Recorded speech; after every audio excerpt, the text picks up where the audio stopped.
स्थापकाय च धर्मस्य सर्वधर्मस्वरूपिणे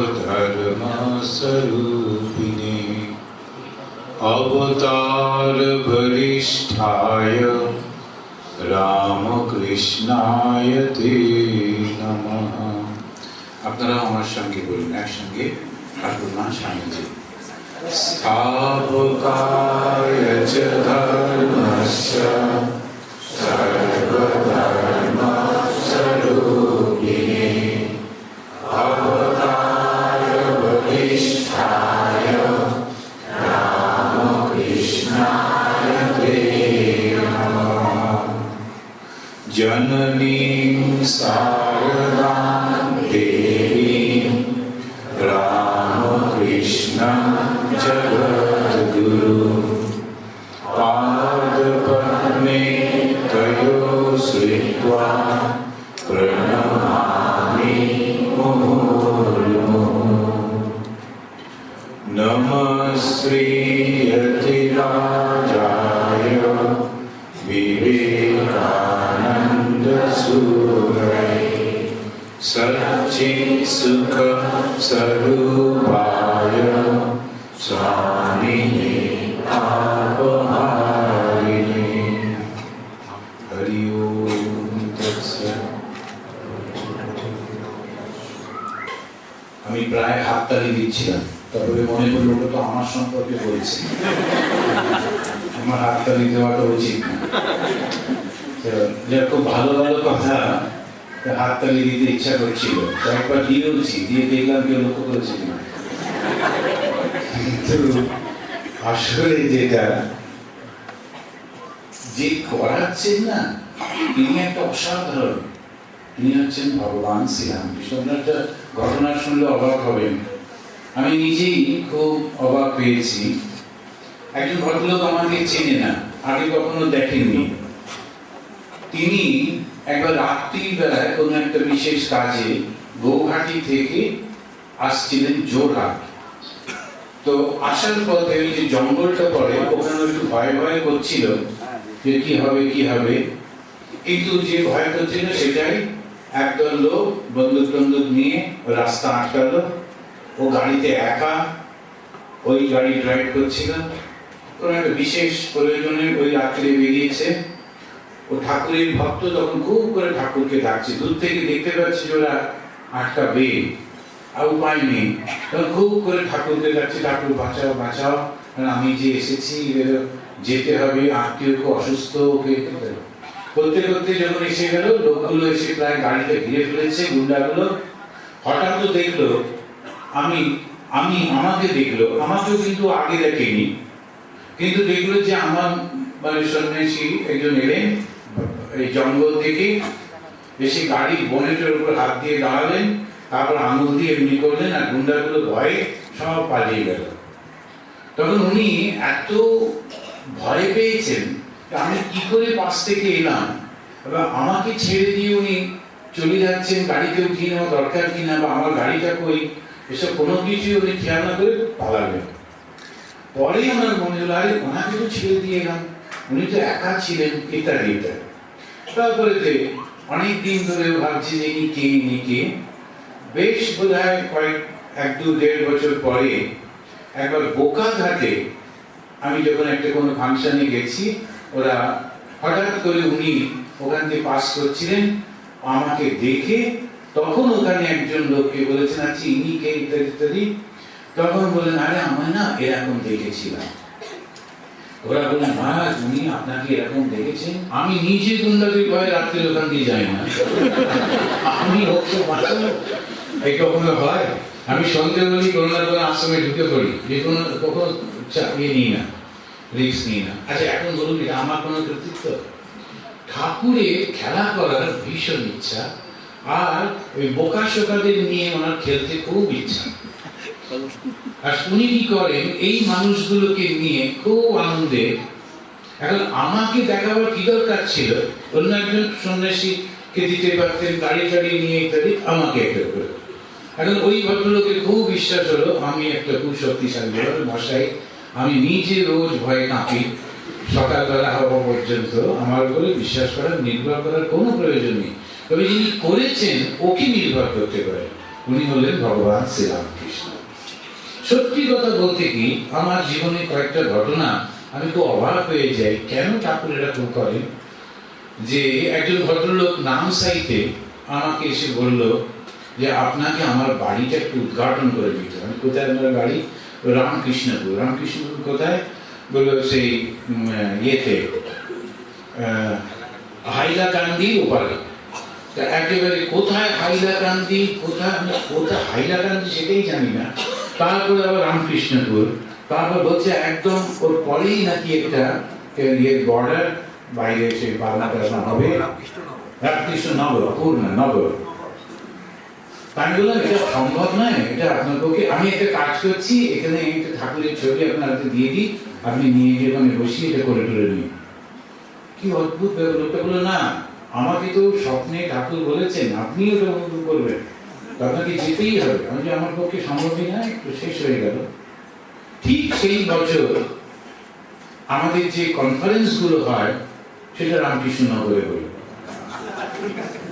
আমি খুব অবাক যখন শুনলাম কনফারেন্সের ইয়ে পড়েছে জায়গাটা রামকৃষ্ণনগর, তখন ওই ভদ্রলোকের কথা মনে পড়লো। আজ আশ্চর্য, উনি বলেছিলেন। তারপরে আমি গেলাম, কিন্তু লজ্জাও লাগছে, অন্যান্য সাধুরা রয়েছেন, আমার থেকে সিনিয়র 4-5 জন রয়েছেন। আমি সেখানে গিয়ে ওর বাড়িতে ফিতে কাটবো, কিরাম লাগে। তখন বললেন যে সব বললেন দেখুন আপনি অন্য সাধুদের নিয়ে চলুন, আমিও সঙ্গে যাচ্ছি। যখন ওরা ফিতে কাটবেন আমি না ফিতে হাত ধরবো না, শুধু আপনাকে নিয়ে যাবো। এখন এই ভক্তদের গণ, আমিও মুশকিলে পড়লাম। অনেক বলে তো তখন বলে সব কিছু করা যাবে, একটু লুকিয়ে চুরিয়ে করতে হবে। তারপরে ওকে খুশি করবার জন্যে ওই লুকিয়ে লুকিয়ে যেতে হলো। অন্য সাধুরা যখন খেতে বসেছেন তখন এগুলো আমি আসছি, ওগুলো একটু দিয়ে ফেঁতে কেটে দিয়ে চলে এলো। কিন্তু কি অদ্ভুত অদ্ভুত ঘটনাগুলো ঘটে। আমার মনে হয় ঠাকুরের খুব ইচ্ছা যে এখানে এই অঞ্চলে উনি বসেন। আর একটা জিনিস আমার খুব মনে হয়েছে, সেটা হচ্ছে কোনো আশ্রমে ঢুকে যদি লোকেরা বলে কি সুন্দর, খুব ভালো লাগছে, জানবেন ওখানে ঠাকুর আছে। কারোর বাড়িতে ঢুকে যদি মনে হয় খুব সুন্দর, বেশ ভালো লাগছে, তবে জানবেন ওখানে সৎ কাজ হয়, ভালো কোনো চিন্তা হয়, ওখানে ঠাকুরের প্রতিষ্ঠা আছে। নইলে কখনো ভালো লাগে যে অনেক মানুষ যারা যান, ভালো মানুষ যারা যান তাদের। এমনি দুষ্টু লোকেদের আবার কি হয়, তারা যখন ভালো জায়গায় যায় ওদের দম বন্ধ হয়ে যায়। তখন মনে হয় যে বাবা কখন বেরোবো, কখন বেরোবো। এখান থেকে বেরিয়েই পাশে একটা ভালো জায়গা আছে ওদের জন্য, এসব তৈরি হয়। ওখানে গিয়ে প্রচন্ড নোংরা গন্ধের মধ্যে দারুণ আনন্দ লাগবে ওদের। কিন্তু যারা ভালো মানুষ তাদের যেখানে গিয়ে মনে হবে যে ভালো লাগছে, জানবেন ওখানে ঠাকুরের অনুভূতি আছে, অনুষ্ঠান আছে। তো কি করতে হয়? ওখানে না ঠাকুরের নাম করতে হয়। যে নাম করে তার সমস্ত পূর্ব জীবনে সমস্ত যত সংস্কার গুলো কেটে যায়। মা সারদামণি দেবী বলছেন ভগবানের নাম করতে করতে মনের সমস্ত কাম বাসনা সব নষ্ট হয়ে যায়। এইটা হচ্ছে সব থেকে বড় জিনিস। আমরা এইটা করব। এই যে বিভিন্ন আশ্রম এখন একটা করছে, ওরা করেছে, আমরা না করলে কি করে হয়? এটা চলছে, আমার খারাপ লাগছে না, ব্যাগ ট্যাগ পাচ্ছি যাচ্ছি। কিন্তু এই জন্য আমি না ঠিক করতে প্রথমেতে আমি বারণই করছি না, কারণ না এগুলো ঠিক উচিত না। আমাদের যাওয়া বা আসা বলে কোনো ব্যাপার নেই, খুব ভালো এক ধরনের ভাবের মধ্যে থাকায় একটা সংসার গড়ে উঠছে। এটা শুরু করেছেন শ্রীরামকৃষ্ণদেব। উনি যেখানেই যেতেন উনি অন্যদের বলতেন আমি অমুকের কাছে যাচ্ছি, তোমরাও এসো। ওর দেখে দেখে নিয়ে যেতেন। এমনকি মাস্টারমশাই অতি সাধারণ মানুষ, তাকে বলছেন একজন জমিদারের বাড়ি, সেখানে বলছেন ওখানে যাব, তুমি এসো। মাস্টারমশাই বলছেন আর কি ওরা জমিদার লোক, আমাকে ঢুকতে দেবে? আগে জমিদারদের দলান টলান থাকতো, আর বলছেন আমার নাম করো তাহলে ঢুকতে দেবে। এখন শ্রীরামকৃষ্ণের নাম আপনি যেখানে করবেন সেখানে এন্ট্রান্স। আজকে একটি ছেলে আমাকে বললো ওটা চাকরি পেয়েছে, আমাকে এসে প্রণাম করে ডিব্রুগড়ে ও গেল। ও যে আমি যখন ইন্টারভিউ নিতে গেলাম দিতে গেলাম কলকাতায় বোধহয়। তখন যিনি ইন্টারভিউ নিচ্ছিলেন উনি বললেন যে তুমি কোথাও আগে চাকরি করেছো, কোনো কিছু করেছো? বলে আগে আমি করেছি। কোথায়? রামকৃষ্ণ মিশনে। বলো কি? ওর অ্যাপয়েন্টমেন্ট হয়ে গেল। শ্রীরামকৃষ্ণের নামের সঙ্গে সঙ্গে ও বিপ্রো কোম্পানিতে চাকরি পেয়ে গেল। আজকে যাচ্ছে, আগামীকাল জয়েন করবে। শ্রীরামকৃষ্ণ বলছে আমার নাম করো, সব জায়গায় তোমার জন্য দরজা খুলে যাবে। সত্যি সত্যি এই যে ঠাকুরের নাম করায় সমস্ত জায়গায় দরজা খুলে যায়। আমি এখানে ছিলাম, লোকদের উৎসাহিত করতাম, এর একটা আমার নেচার আছে, এগুলো সেখানে হয়তো। তবে এটা ঠিক, আমি এদের মধ্যে, এই নর্থ ইস্টের মধ্যে খুব অদ্ভুত অদ্ভুত ভালো ভালো গুণগুলো দেখেছি। আমারও একটু ম্যাচুরিটি হয়েছে। যখন আমি কলকাতায় ছিলাম অল্প বয়স, অত ম্যাচিউর ছিলাম না। যখন আন্দামানে গেলাম সম্পূর্ণ অন্য পরিবেশ, এবং এখানে এলাম আমি দেখলাম আন্দামানেতে কোনো রকম ভাবে কারোরই কোনো রকম কষ্ট নেই, সব কিছু ফ্রিতে। আপনার মেডিকেল সমস্ত ফ্রিতে, সব কিছু ফ্রি। এখন একটা মজার ঘটনা মনে পড়ছে যে আন্দামানেতে কিরকম ভাবে ঠাকুর হেল্প করতেন। দরজা খুললাম, দেখি তাবলাই টাবলাই চেহারা 5টা লোক, চুলগুলো ছোট ছোট করে কাটা, আর সবগুলো একই রকমের চেহারা। আমি বললাম কি ব্যাপার? না ডোনেশন দিয়ে গেল। বললো কি ঠাকুর এত কৃপা করছেন, ঘুম থেকে তুলে ডোনেশন। আর ওখানে আমরা আগে টাকা পয়সা পেতাম না, আর সবাই এসে 500 টাকা করে দিচ্ছে। তো আমি তো জিজ্ঞেস করলাম आप लोग कहाँ काम करते हैं, तो क्या करते हैं? ना डोनेशन ले लीजिए, रिसीट ठीक से लिखिए, नाम ठीक से लिखिए। বলাটা ভীষণ ধমকে ধমকে, যে ডোনেশন দিতে এসে তো ধমকি কথা বলছে কেন? तो আমি बोला आप लोग कहाँ काम करते हैं? पुलिस में। जी क्या हुआ, आप लोग सारे के सारे आकर डोनेशन दे रहे हैं? हम देने के नहीं चाहते थे, वो उधर से কোর্ট থেকে বলে দিয়েছে। ওরা 5 জনে মিলে একটা দোকানদারকে ধরে পিটিয়েছিল, বলে কেস হয়েছে।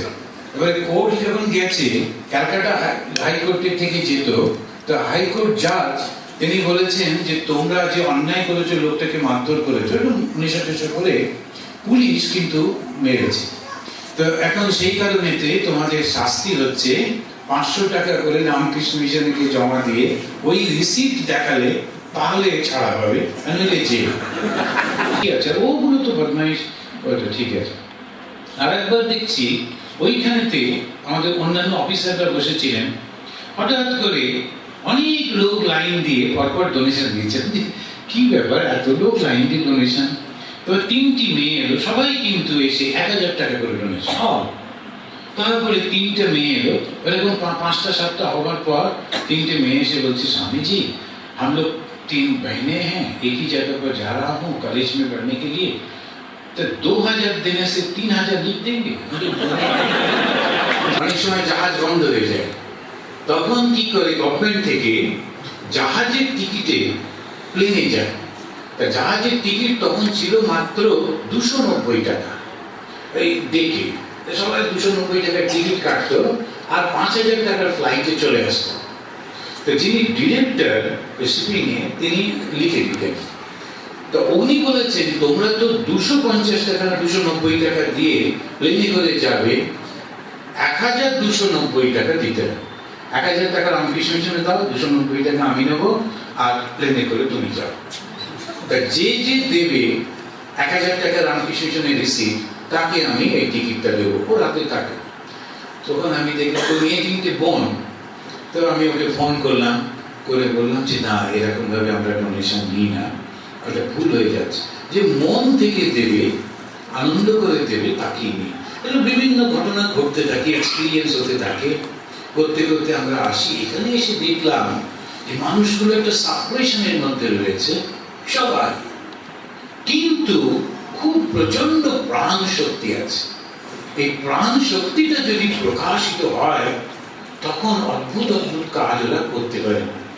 ওই ভিড়ের মধ্যে বসে আছেন ওইখানেতে পালবাবু, উনি এই পুরো মন্দিরটা বানিয়ে যে ডিজাইন করে, আমার মনে আছে তখন আর একটু 10-12 বছর আগেকার ঘটনা। এই পালবাবু উনি করে করে করে করে এটা মন্দিরটা এখন কত সুন্দর মন্দির করেছেন। এখন দেখলেই ভালো লাগছে। সমস্ত কিছু ও নিজে ডিজাইন করে এসে করে, তখন হয়তো নিজেদের মধ্যে ঝগড়া হচ্ছে, এটা করবো কি করবো না, এটা তো হতেই থাকে। এর সমস্ত প্রোগ্রেস, যখন প্রোগ্রেস হয় তখন ঝগড়াটা হয়, কারণ প্রত্যেকে চাই যে আমি কিছু করবো, দ্যাটস এ গুড সাইন। সবাই চুপ করে শুয়ে আছে, তুমি করো, ওটা ব্যাড সাইন। এই জন্য যখনই ওইটা হচ্ছে বুঝতে হবে লাইফটা আছে।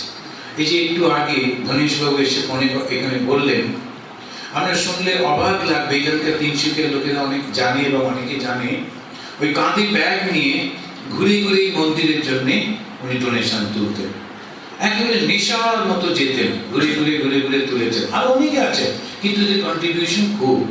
এখানকার মা সারদা যারা সঙ্গে ওরা ডিস্টেন্স বলছিলেন, আমি বললাম ধনেশবাবুকে ধরুন আর ব্যাগটা আবার কাঁধে ঝুলিয়ে দিন, এগুলো বেরিয়ে পড়ে মায়ের জন্য।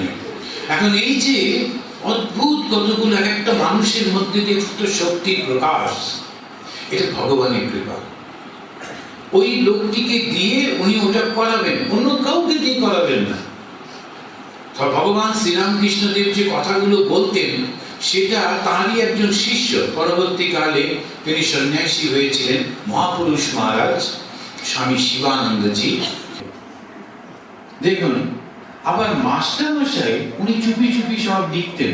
আর মোস্টলি শুনলে অবাক লাগে, এই কাপড়ে সাদা ধুতির পাড়েতে লিখে লিখে রাখতেন, কাপড়টার উপরে পেন্সিল দিয়ে দিয়ে লিখে লিখে রাখতেন, ছোট মোটো সব কাগজের টুকরো টুকরো।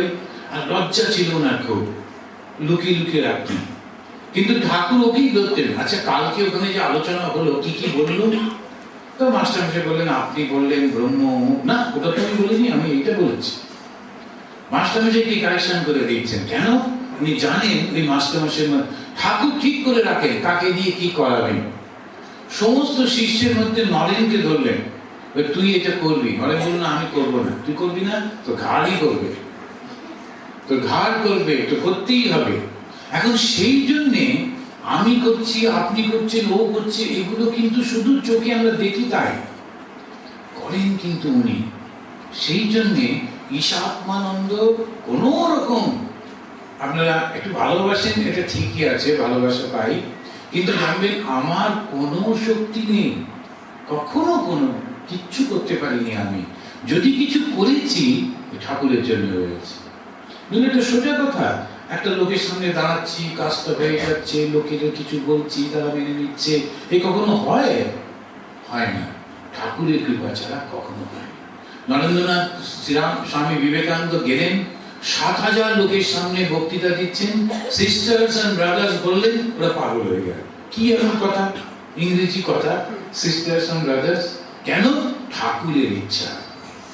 ভগবানের যা শক্তি আমরা কল্পনা করতে পারবো না, এত শক্তি। শুধু বলতে হয় ঠাকুর আমি যেন তোমার কৃপা থেকে বঞ্চিত না হই। অনেক সময় ভুল ভ্রান্তি হয়ে যায়, তো আমি তো এটা চাই ওটা চাই, নানা রকম গোলমাল করে ফেলি, কিন্তু তুমি কিন্তু আমাকে ছেড়ে চলে যাবে না। যদিও আমার হৃদয় দুয়ার বন্ধ রহে গো কভু, দ্বার ভেঙে তুমি এসো মোর প্রাণে, ফিরিয়া যেও না প্রভু। তুমি ফিরে যেও না। ঠাকুরের কৃপা যদি হয় তো সব হবে। আমার কিন্তু খুব বিশ্বাস ধীরে ধীরে সবকিছু পরিবর্তন হচ্ছে। এই যে একটু আগে উনি বলছিলেন ডক্টর পীতাম্বর দেব গোস্বামী, খুব ইনফ্লুয়েন্সিয়াল লোক, আমাদের বর্তমান যিনি চিফ মিনিস্টার আসামে, ওকে ১০০ একর জমি দিয়েছেন, নাকি ১০০ বিঘা, একর নয় ১০০ বিঘা জমি দিয়েছেন ওই টিটাগড়ে। বিরাট ওখানে নিয়ে গেছিলেন আমাকে। তা আমাদের ভক্তরাও, তা আমি তো ভেবেছি যাবো, আমি আর পূর্ণ যেমন যাই, আমি সাধারণত একা একা ঘুরি, কেননা অনেকদিন আগে আপনাদের বলি কেন আমি লোক নিতে, যে আপনি কিন্তু আপনার গাড়িতে অন্য কাউকে নেবেন না, আপনি একা যান। এখানকার যত আন্ডারগ্রাউন্ডের লোক আছে সবাই আপনাকে চেনে, কিন্তু ওদের আপনার প্রতি একটা ভালো ভাব আছে। কিছু আসলে রাস্তাঘাটে আমি অনেক সময় একটা লোক দাঁড়িয়ে আছে, কি করে যাবে, আমার গাড়িতে তুলে নিতাম। তিনি বললেন একদম করবেন না, কেননা কার সঙ্গে কি রিলেশন আপনি তো জানেন না, অসুবিধে হতে পারে। সেই জন্য আপনার সময় একা একা, আর যাকে আপনি খুব চেনেন কোনো অসুবিধা নেই তখন তাকে। এখন এই জন্যে তা আমি ভাবলাম যাবো একা একা। আমাদের জোরহাটে যে ভক্তরা তারা বললো না, যখন পীতাম্বর দেব গোস্বামী কোথাও যান তখন তার ভক্তরা যায়, আগে 3টে গাড়ি, পেছনে 3টে গাড়ি, এসব করে টোরে সব যায়, আপনি একা একা যাবেন তা কি করে? আমরাও গাড়ি জোগাড় করছি বলে ওইখানে একজন আছে কিশোর বলে, সে এখানে ওখানে ফোন করে যে যত ভক্তের যত গাড়ি ছিল সেগুলো জোগাড় করে ফ্ল্যাগ ফ্ল্যাগ লাগিয়ে, আমি যেসব করছো করো, ছবি তুলো না, বেলুন মাঠ আমাকে বার করে দেবে। এখন এগুলো প্রেসিডেন্ট মাস্টার হলে হয়, আমি একটা ক্ষুদ্র, তুমি আবার ফ্ল্যাগ ফ্ল্যাগ নিয়ে চললে, বললো না আমাদেরও একটা কিছু দেখাতে হবে। দেখালো। কিন্তু আমার যেটা ভালো লেগেছে, ওই ভদ্রলোক কিন্তু খুব পরিবর্তন চাইছে। উনি চাইছেন ঠাকুরের এই ভাবটা। নানান রকম যখন কথা বলছি, কথাগুলো অনেক সময় ওদের মনোপ্রুত নাও হতে পারে, কিন্তু উনি পছন্দ করছেন। শুনলে অবাক লাগবে কিরকম ভাবে একটা ব্রেক থ্রু হচ্ছে। দেখুন, উনি ওনার আশ্রমে নিয়ে গেলেন, বললেন গীতা এবং গুরুর উপরে বলতে। তা আমি বলবার সময় দেখলাম জন্য সেই ভক্তরা যারা এসছে, অসাধারণ ভক্তি ওদের, আমাদের মতো না। যখন ওরা গুরুর সামনে দিয়ে যাচ্ছে, গুরুর দিকে কেউ তাকায় না, গুরুকে স্পর্শ করে না, আর গলার গামছাটা এরকম ভাবে টেনে টেনে নিয়ে যাবে যদি ওনার সামনে দিয়ে যেতে হয়, একেবারে। আর ওর সামনে দূরে এসে এমনি করে মাথা নিচু করে থাকবে, উনি একটা ফুল চুনে দেন। কিন্তু ওরা ওকে দিচ্ছে বস্তা বস্তা, একেবারে ট্রাকে করে ভর্তি ধান নিয়ে এসছে, চাল নিয়ে এসছে, লাখ টাকা, 1,10,000 টাকা প্রণামী দিল গ্রামের মানুষ। তা আমি ওনাকে বললাম যে গুরু শুধু ভগবানের দিকে আঙুল দেখিয়ে দিল, চুপ করে বসে থাকলে হবে না। গুরুকে সব সময় দেখতে হয় শিষ্যের সার্বিক উন্নতি। এই সার্বিক উন্নয়ন কিরকম ভাবে হয়? আপনি দেখুন, ভগবান শ্রীরামকৃষ্ণ তিনি গেছেন তার শিষ্যকে নিয়ে, মথুরবাবু জমিদার, মথুরবাবু জমিদারি দেখাবার জন্য ঠাকুরকে নিয়ে গিয়ে বিপদে পড়েছে। এখন মথুরবাবু ভাবছেন জমিদারিটা দেখাবো, ঠাকুরও গেছেন সঙ্গে। তারপরে যখন জমিদাররা ট্যাক্স তোলে, তো বছরে একবার করে যায়, আর প্রজারা একেবারে এসে এসে সব দিত। ঠাকুর বলছেন, মথুর তুমি এই লোকগুলোর কাছ থেকে ট্যাক্স নেবে? ট্যাক্স এটা বলো কি তুমি? এর তো সমস্ত হাড় বের করা, পেটে ভাত নেই, চোখে দৃষ্টি নেই, এইরকম সমস্ত মানুষগুলো না, হবে না, 1 পয়সা নেবে না, বরং ওদেরকে তুমি আরো কিছু দাও। মধুবাবুর সেদিন ট্যাক্সই নেওয়া হলো। আপনারা শুনলে অবাক লাগবে, ওই ট্যাক্স আদায় করতে যেতেন কে জানেন? আমাদের এই জোড়াসাঁকো ঠাকুর বাড়ি অন্য ভাইয়েরা যেতে পারতো না, রবীন্দ্রনাথ যেতেন। উনি কিন্তু একদম পুরো জমিদারদের মতো টাকা তুলে নিয়ে আসতেন, এসব ছাড়তেন না। এই মানুষের মধ্যে ভগবান লুকিয়ে আছে। ওরা এত ভালো, এত বড় কবি, এত সমস্ত কিছু, কিন্তু যখন বাস্তব ব্যাপারে আসছে তখন একেবারে ভীষণ নিষ্ঠুরটাই। কোথায় পরিবর্তন? ঠাকুর আমাদের শেখাচ্ছেন, স্বামীজি আমাদের শেখাচ্ছেন মাতৃদেব ভব পিতৃদেব ভব, কিন্তু সঙ্গে সঙ্গে দরিদ্র দেব ভব, মূর্খ দেব ভব। ভেবে দেখুন, এই মূর্খ একেবারে, তাকেও দেবতা মনে করতে হবে। আর কি করে আমরা ওদেরকে তাড়িয়ে দেব? ঠাকুর বলেছেন, স্বামীজি বলেছেন, তারও কি করে? একটি ছেলে এলো, আমি তখন দুর্গাপুরে গেছি, ও কোত্থেকে খবর পেয়ে আমার কাছে এসে, কোথায় কলকাতা, দুর্গাপুরে এসে হাজির, এসে বলছে আমার মায়ের খুব অসুখ, বাড়িতে ভাড়া দিতে পারিনি, একজন বললো আপনার কথা, অমুক তমুক এরকম করে। আমি বলছি কত টাকা? বললো 3,000 হলে হয়ে যায়। তা আমি ঠিক সেই সময় ওই যে স্টিল প্ল্যান্টে গেছিলাম, ওরা আমাকে 5,000 টাকা দিয়েছিল। ওদের ওখানে একটা বক্তৃতা ছিল, 5,000 টাকা। আমি বললাম তুমি 3,000 না 5,000 নিয়ে যাও। নিয়ে গিয়ে ভালো করে তোমার ওই কয়েক মাসের ভাড়া বাকি পড়েছে সেগুলো দিয়ে দাও, বাবাকে দেখাও, আর মার হাতে টাকাটা দাও, যাতে 2,000 টাকা এক্সট্রা, যাতে কয়েক মাসে খাবারটা মোটামুটি থাকে। তুমি তো চাকরি জোগাড় করো। ছেলেটা না ফ্রড, ও সম্পূর্ণ আমাকে ঠকিয়ে নিয়ে চলে গেল। তার পরবর্তীকালে ও আবার একটা ফোন করেছে। ইতিমধ্যে আমাকে সবাই বললো, অন্য সাধুরা বললো একদম ফ্রড ছেলেটি, সত্যি সত্যি ফ্রড। আবার ফোন করলো, তারপর আমি বললাম তুমি আমাকে ঠকালে? চুপ করে গেছে। আমি বললাম তুমি দেখো কিরম বোকা, তুমি ঠকাতে চেয়েছিলে 3,000, আমি তোমাকে দিলাম 5,000, তা কে ঠকলো, আমি না তুমি? তখন ও চুপ করে আছে, তুমি ঠকলে। তুমি যদি আমাকে না ঠকাতে ওই 5,000 কি, তুমি হয়তো 5 লাখ পেতে পারতে। আস্তে আস্তে ঠাকুরের কৃপায় বিভিন্ন জায়গা থেকে তুমি পেতে পারতে। তুমি এত বোকা হলে কেন? ওই ছেলেটা আস্তে আস্তে চেষ্টা করছে, খুব চেষ্টা করছে। আমি ওকে বললাম, তুমি যদি কাউকে আর না ঠকাও তখন কিন্তু তুমি দেখবে তুমি ভালো হয়ে যাচ্ছ। আমাদের চেষ্টা থাকবে প্রথম নিজের মধ্যে একটা সেলফ কনফিডেন্স, আমি পারবো, করব, চেষ্টা করব। এন্ড সেকেন্ড, অন্যের উপর একটু বিশ্বাস। একবার দুবার ঠকলি বা কি আর হলো, একবার দুবার লোকের একটু যদি নিন্দাও করে কি আর হলো। ওই ঠাকুরের কাছে গিয়ে যদি বলেন, ঠাকুর আমি তো চেষ্টা করছিলাম ভালো করতে, ও আমাকে ঠকাচ্ছে, দেখবেন সব ঠিক হয়ে যাবে। তো অসাধারণ শক্তি আছে এই অঞ্চলের মানুষগুলোর মধ্যে, প্রচন্ড প্রাণ শক্তি। এখন এই প্রাণ শক্তিটা জাগ্রত করতে হবে। প্রাণ শক্তি যদি জাগে, দুটো ভাব আসে, একটা দানবীয় ভাব আর একটা দৈব ভাব, দেবতার ভাব। তো ওই জন্য ঠাকুরকে ধরে থাকুন। যদি প্রাণ শক্তি যদি জাগে, সেখানে যদি ভগবানের প্রতিষ্ঠা না থাকে, দানব হয়ে যায়, হবেই হবে। এত শক্তি। ওই দেখুন উত্তর ভারতে, উত্তরপ্রদেশের যে চিফ মিনিস্টার মায়াবতী, কে তিনি? কিন্তু অত বড় একটা স্টেটে ক্ষমতায় এসেছেন, কিছু করতে পারছেন না। কেন? দানবীয় শক্তির দিকে চলে গেছে। খালি মারামারি করবো, ওকে মারবো, তাকে মারবো, ঠকানো ঠকানো ঠকানো। আর নিজের মূর্তি করে ভাবছে আমি মোটেই দেখতে ভালো না, মূর্তিগুলো কেউ তাকাবে না। কিন্তু শুধু শুধু ভাবছে যে ওই মূর্তিগুলো দিয়ে লোকে আমার মনে রাখবে, কখনো মনে রাখবে না, ভুল হয়ে গেছে। যদি ভগবানকে ধরতো, সবাই ওকে মনে রাখতো। এই আমার খুব ইচ্ছা ছিল, আমরা খুব সুন্দর বক্তৃতা দিতে পারতেন লালু প্রসাদ, লালু যাদব। কোন জায়গা থেকে কোথায় উঠে এলেন, প্রাণ শক্তির বিকাশ হলো, কিন্তু দেবতাকে ধরলো না, দানবকে ধরলো। আমি নাম করে করে বলছি, কোনো পলিটিক্যাল ব্যাপার না। মানুষটাকে দেখুন কি অসাধারণ শক্তি লাভ করেছে, কিন্তু শুধু ধরে থাকতে পারলেই হবে। এখন আমাদের চোখের সামনে আরেকজন রয়েছেন, মমতা বন্দ্যোপাধ্যায়। ছোট্ট ঘর থেকে কোথায় এসে পৌঁছেছে, কি প্রাণ শক্তির প্রকাশ লক্ষ্য করছেন, দারুণ প্রকাশ। স্বামীজি বলছেন আমাদের দেশের মেয়েদের মধ্যে অনন্ত শক্তি, মা এসেছেন ওই শক্তির জাগরণ ঘটাতে।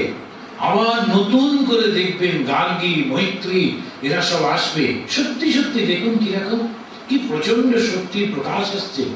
কিন্তু যদি তার সঙ্গে ওই ভগবানের কৃপাটা না থাকে, তাহলে কিন্তু গোলমাল হয়ে যাবে।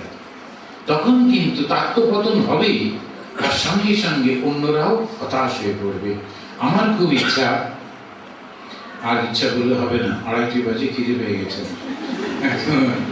যাই হোক, আমার খুব ইচ্ছা আপনারা কিন্তু একসঙ্গে থাকবেন, পরস্পরের মধ্যে যোগাযোগ রাখবেন, ঠাকুরকে নিয়ে একত্রিত হওয়া। কেননা ঠাকুর এবারে এসেছেন মাকে নিয়ে দুটো দল তৈরি করতে। কেন? একটা দল হচ্ছে সন্ন্যাসী, আর একটা দল হচ্ছে গৃহী। আর এই গৃহীরা খুব আদর্শ গৃহী হবে। কিরকম গৃহী হবে? শিক্ষায়, দীক্ষায়, সংস্কৃতিতে, অর্থে, প্রতিপত্তিতে দারুণ, কিন্তু খুব ভালো।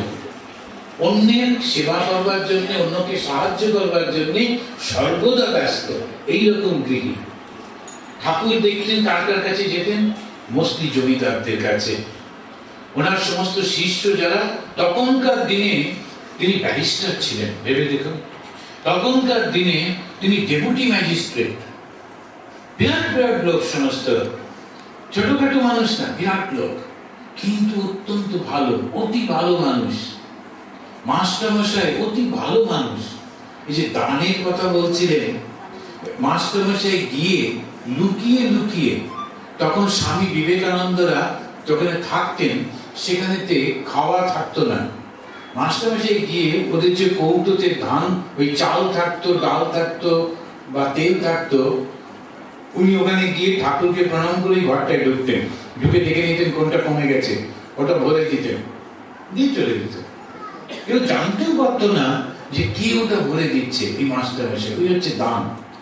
তো এই যে অসাধারণ সমস্ত গৃহী সৃষ্টি হয়েছে, এবারে এইরকম আমাদের লক্ষ লক্ষ গৃহী তৈরি করতে হবে, যারা প্রতিপত্তি প্রচন্ড থাকবে, শিক্ষায় দীক্ষায় তারা জগতে সমাজের মধ্যে একটা দ্বন্দ্বমন্দ হবে, এবং তার সঙ্গে সঙ্গে তারা কিন্তু অন্যের সহায়তা করবার জন্য সরল সুন্দর মানুষ হবে।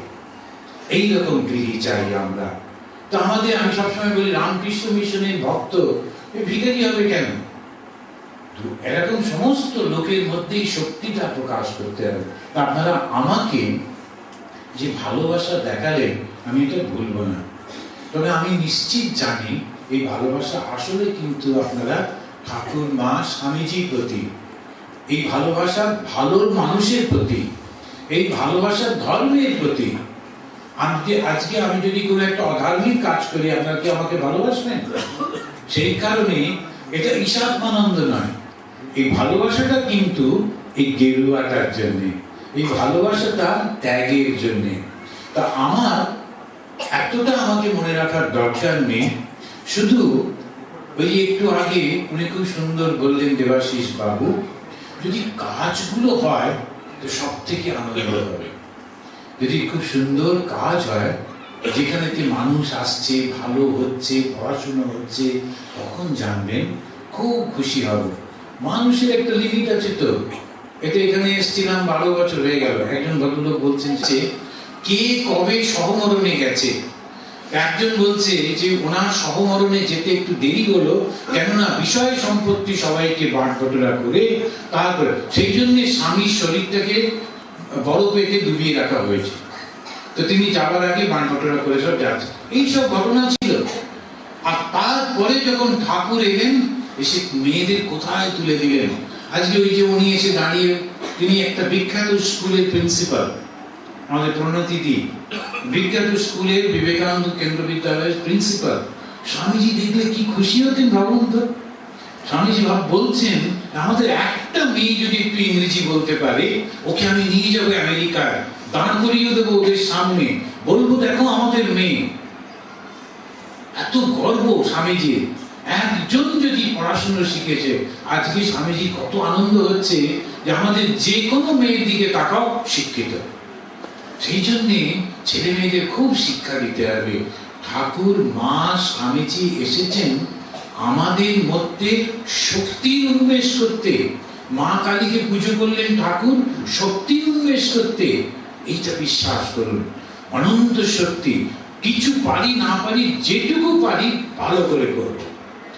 আমার খুব ভালো লাগছিল, কি সুন্দর অ্যানাউন্সমেন্ট করছে, কথাগুলো কত সুন্দর করে বলছে। ওই দূরে একজন ভদ্রলোক দাঁড়িয়ে আছে, আমার নামটা মনে নেই। উনি, আমার মনে আছে, যখন এখানে খুব বিরাট ফাংশন হচ্ছিল মন্দির প্রতিষ্ঠায়, উনি অ্যানাউন্সমেন্ট করছিলেন, খুব সুন্দর অ্যানাউন্সমেন্ট করছিলেন। এখন একটা জিনিস, এত ভালো করে একটা কথা বলা খুব সুন্দর হচ্ছে। আমার মনে আছে প্রথম যখন এরা, একজন ভদ্রলোক ফোন করেছে, আমি ফোনটা তুললাম, হ্যালো বলতে উনি বলছেন কন। আমি বললাম কন মানে কি, কে ফোন করছে? আমি করছি। আচ্ছা তুমিটা কে? কে কে কে? তারা বলছে আমি অমুক জায়গা থেকে অমুক। আমরা চিনছেন না? চিনব না।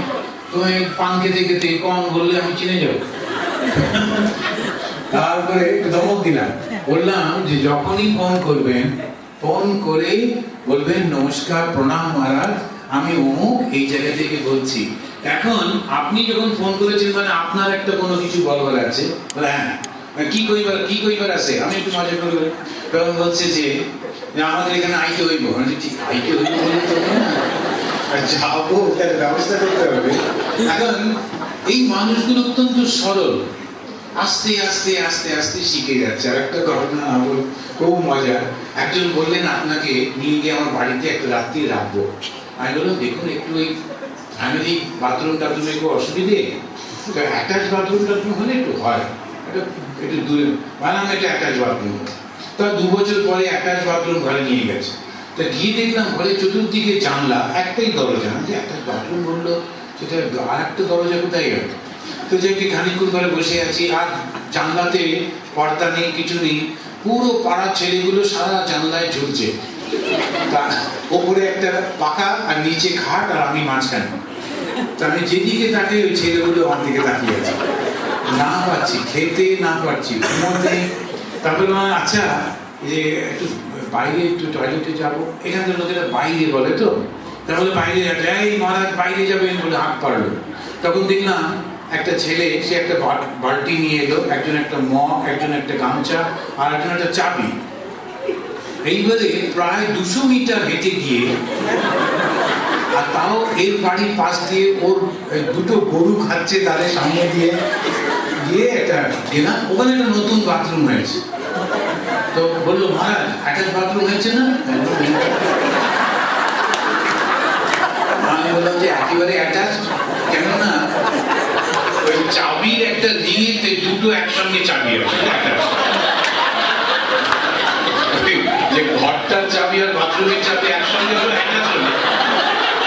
আমি বললাম না, এটা তো অ্যাটাচ তো হয়েছে, চাবিতে অ্যাটাচ হয়েছে, কিন্তু একটা জিনিস করতে হবে, সেটা হচ্ছে হয় ডিকশনারিতে অ্যাটাচ শব্দটার মানেটা বদলে দিতে হবে, আর না হয় ওই ডিকশনারিতে যেটা লেখা আছে ওরকম একটু কিছু করতে হবে। তাই যাকে আজকে আর থাকছি না, পরের বার এসে থাকবো, তখন চলে এলো। এখন এই যে মানুষগুলি অতি সরল, কিন্তু কি ভালোবাসা দেখুন, শুধু আমাকে রাখবে বলে অতটা খরচা করেছে, একটা ঘর বানিয়েছে, বাথরুমে। এখন এই মানুষগুলোকে না আমি খুব ভালোবাসি, খুব ভালোবেসে ফেলেছি। এখন এদের জন্য আমি খুব প্রার্থনা করবো, খুব প্রার্থনা।